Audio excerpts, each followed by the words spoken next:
Hello children, your Mini Singh ma'am is here with new mode of online teaching once again.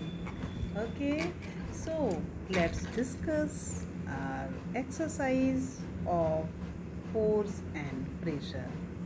Right children? So let's start. It's a textbook exercise. Question number 1.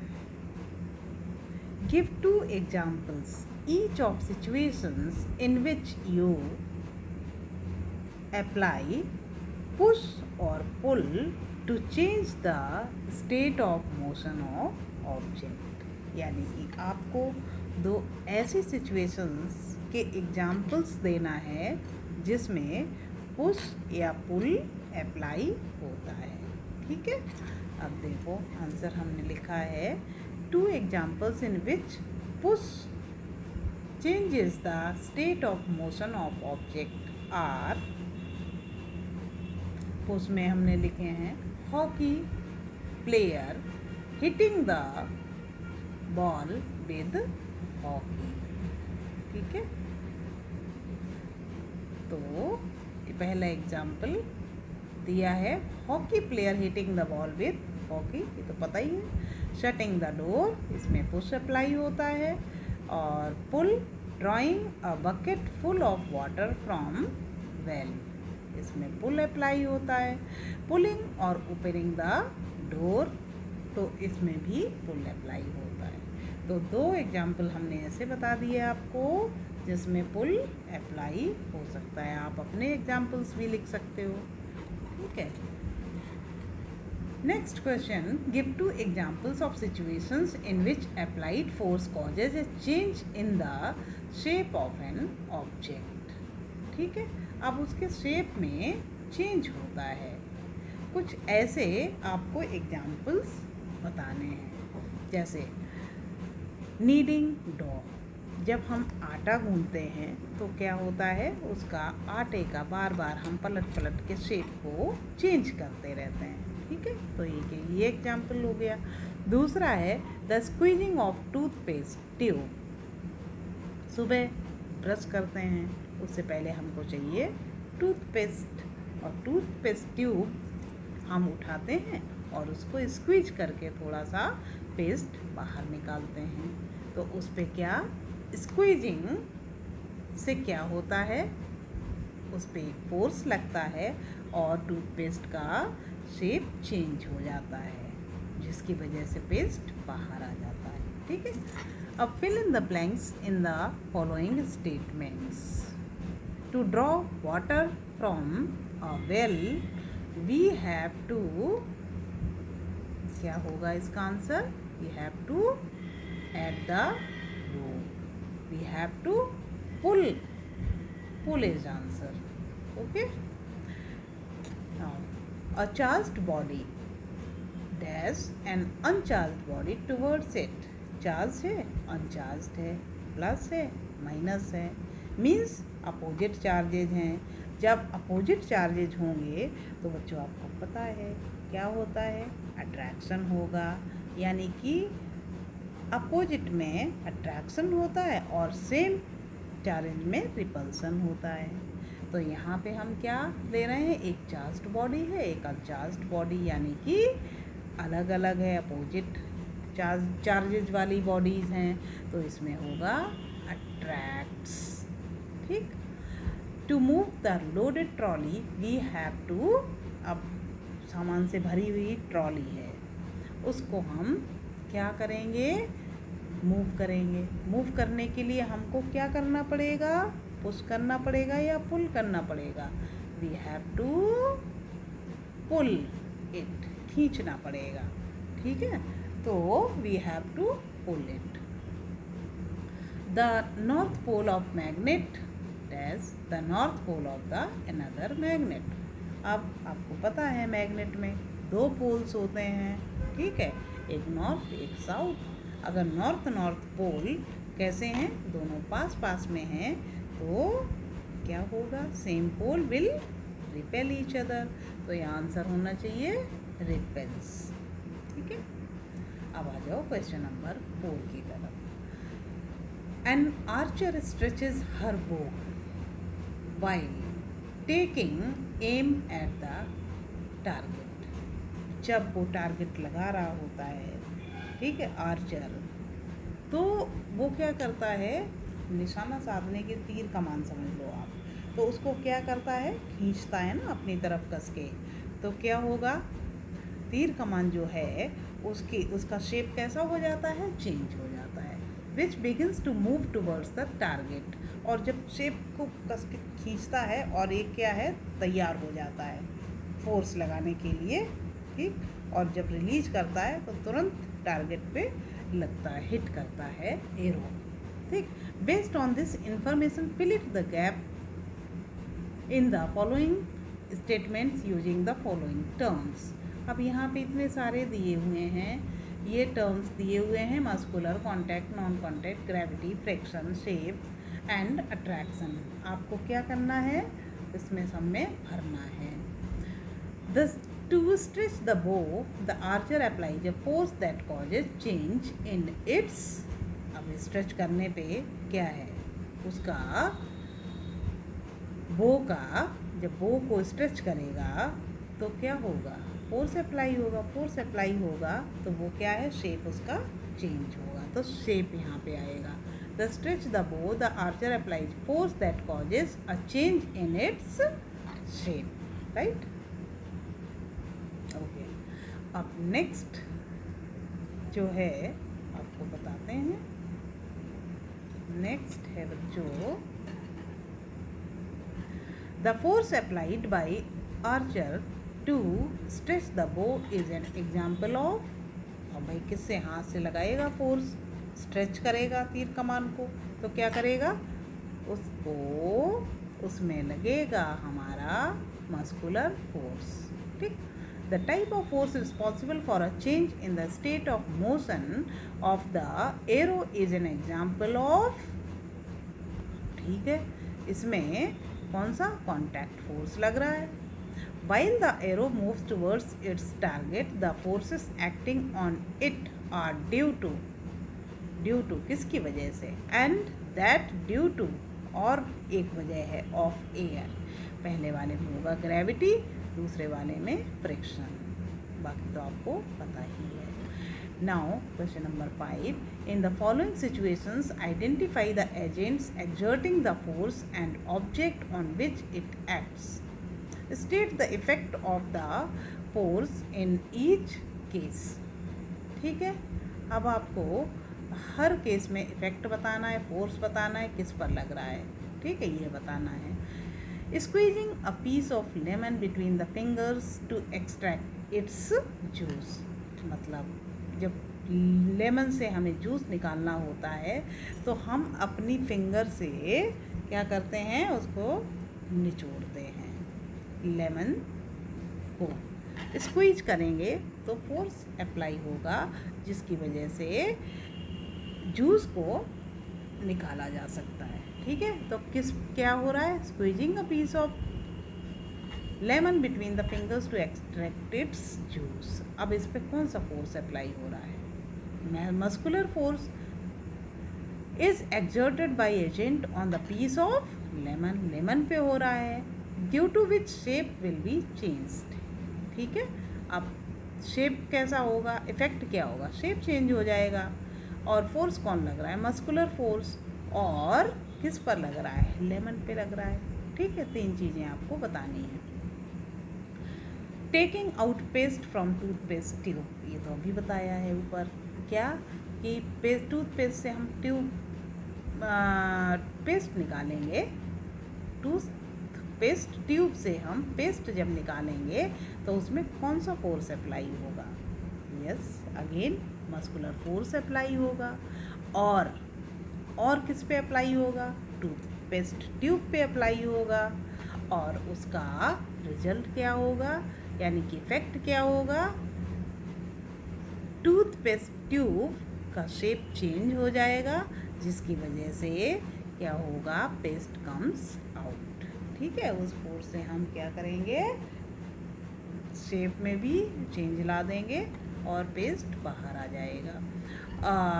load suspended from a spring while its other end is on a hook fixed to a wall.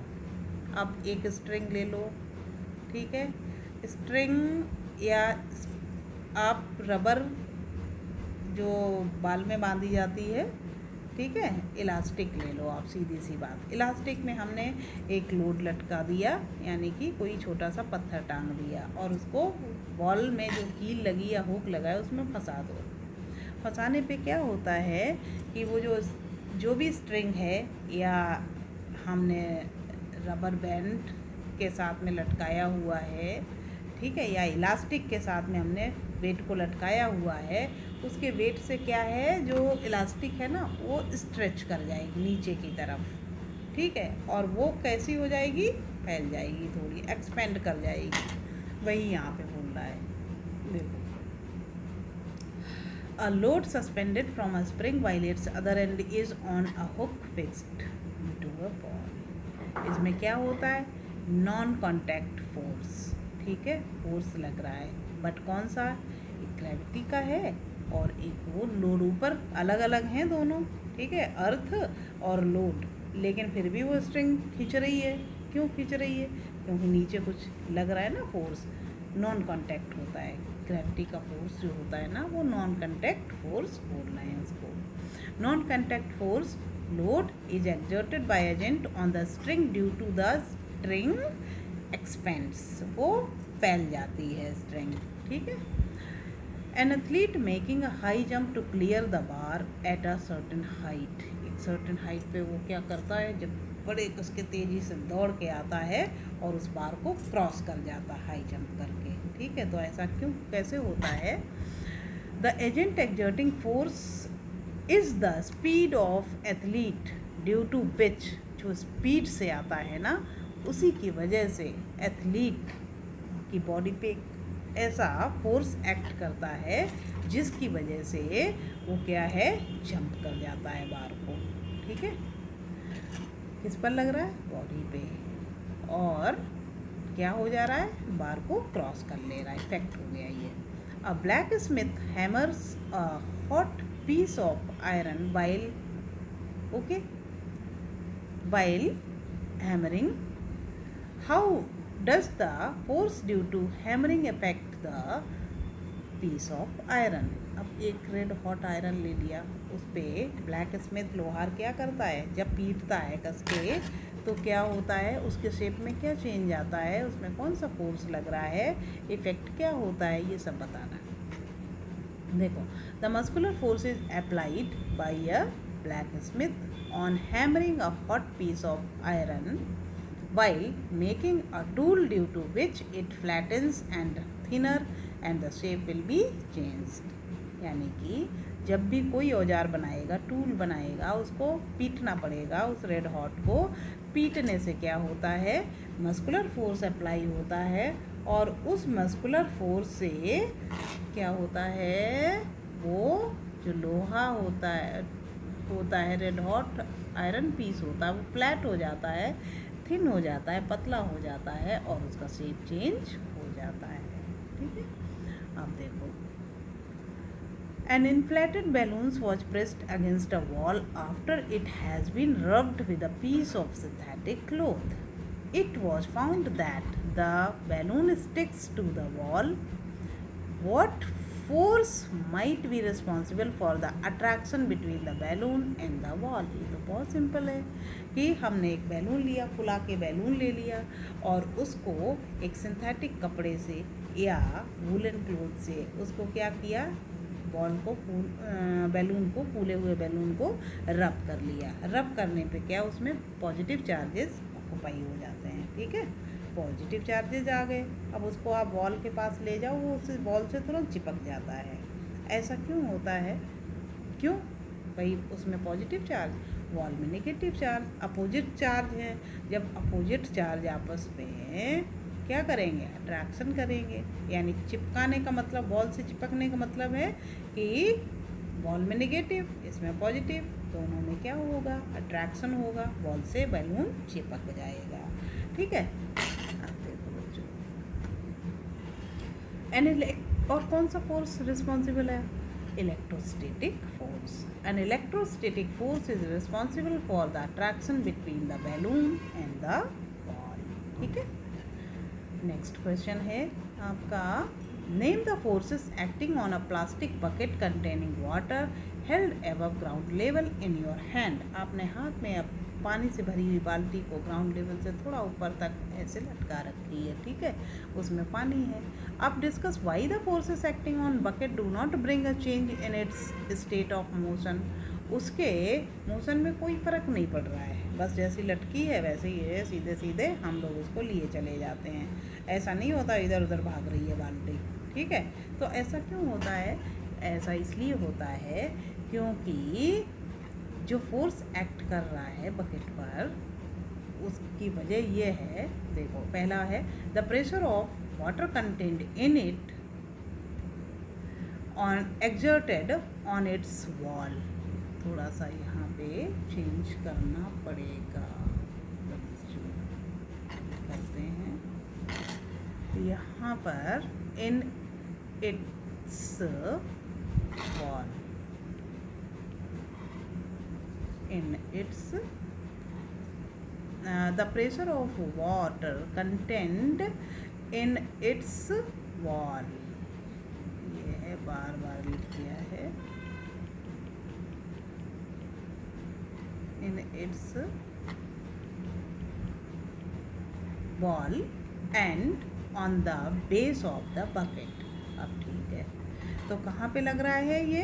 इसकी जो bucket है, plastic की bucket है जिसमें पानी भरा, वो पानी प्रेशर एग्जर्ट कर रहा है बकेट की वॉल पर और उसके बेस तले पर. ठीक है.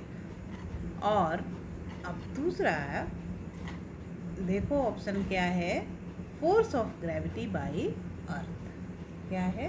फोर्स ऑफ ग्रेविटी बाई अर्थ. इसकी वजह से ऐसा हो रहा है.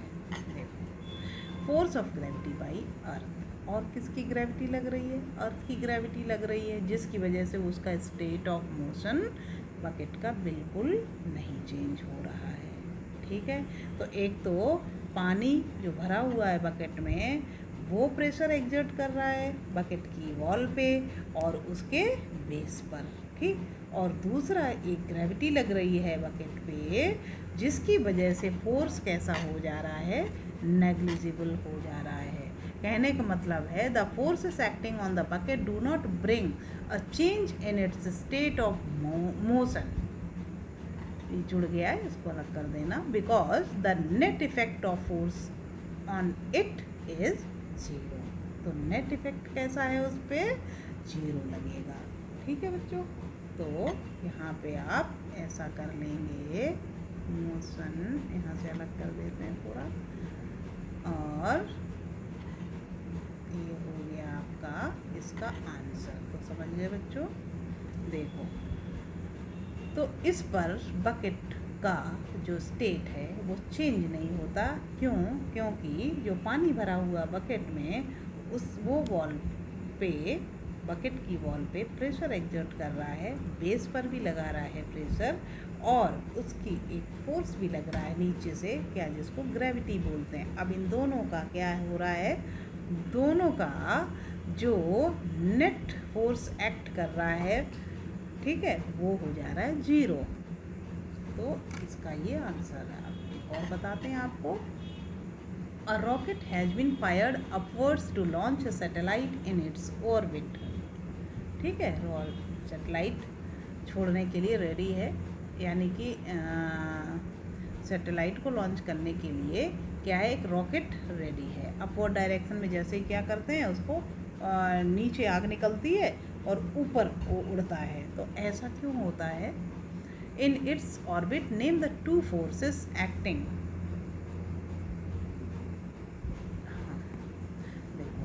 Name the two forces acting on the rocket immediately after leaving the launching pad. Launching pad को छोड़ते ही क्या करता है? वो फटाक से ऊपर भागता है. ठीक है. रॉकेट देखा होगा आपने, देख लेना नेट पे सर्च करके कैसे वो ऊपर भागता है। तो 2 फोर्सेस वहाँ पे एक्ट करते हैं। कौन कौन से? Force of gravity of earth acting downward direction में फोर्स ऑफ ग्रेविटी एक्ट करती है, और the frictional force produced by air particles, और एक फ्रिक्शनल फोर्स लगता है जो एयर पार्टिकल्स के द्वारा प्रोड्यूस किया जाता है। नेक्स्ट क्वेश्चन देखते हैं। When we press the bulb of dropper with its nozzle kept in water, ठीक है, air in the dropper is seen to escape in the form of bubbles. Once we release the pressure on the bulb, water gets filled in the dropper. The rise of water in the dropper is due to, अब बच्चों सीधी सी बात है, मान लो हमने कोई dropper ले रखा है, ड्रॉपर को क्या कि जैसे ही हमने क्या किया, पानी के अंदर उसकी नोज़ल ले जाते हैं, जो मुंह होता है, ड्रॉपर देखा है आपने दवाई वाला, तो उसको पानी में घुसा दो, हम प्रेस करेंगे तो क्या निकलेंगे? बुलबुले निकलेंगे, एयर के बबल्स निकलेंगे। और क्यों? अंदर प्रेजेंट होती, जैसे ही हम प्रेस किया, स्क्वीज किया उसको, ड्रॉपर को, तो उसमें पहले बुलबुले निकलेंगे, और बुलबुले निकलने के बाद में जैसे ही हमने अपना प्रेशर हटाया, रिलीज़ किया, तो उसके अंदर पानी भरने लगता है, ड्रॉपर में भर जाता है पूरा। क्यों ऐसा होता है? उसका जो वाटर लेवल ड्रॉपर का राइज क्यों हो जाता है? ड्यू टू, अब बताना है आपको। 4 ऑप्शन है: pressure of water, gravity of earth, shape of rubber bulb, atmospheric pressure. तो इसका आंसर है एटमॉस्फेरिक प्रेशर। तो बच्चों, इस तरह से सारे क्वेश्चन आंसर आपके डिस्कस हो गए, आप इनको कर लेना। Okay, if you like this video then you can like, share and subscribe. Okay, thank you very much.